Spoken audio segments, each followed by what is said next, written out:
তোকে মারবো কিন্তু কয়ে দিলাম। আরে আমার মোবাইল তোমার পকেটে ঢুকবে নাকি? হাঁকাও ঢুকবে না আব্বা। এই যে আমাদের কবুতরের ঘর বানাচ্ছি, আমাকে হেল্প করতেছে ভাতিজা, ছোট ভাই বিদ্যুৎ, আর সমস্যা করতেছে আমার ভাগনা হাজ্জাস। কি কার কেন ফেল দিয়েছিস?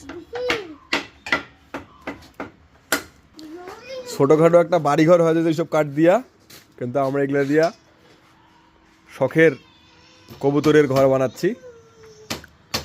আমাকে একজন বলছে যে কোনো জিনিসকে যদি ভালোবাসেন তাহলে সেটার যত্ন নিতে হবে, এই জন্য যত্ন নেওয়ার জন্য একটা বড় ঘর বানাচ্ছি। আগের ঘরটা আছে, ওটা ছোট হয়ে গেছে, একটু বড় ঘর বানাচ্ছি।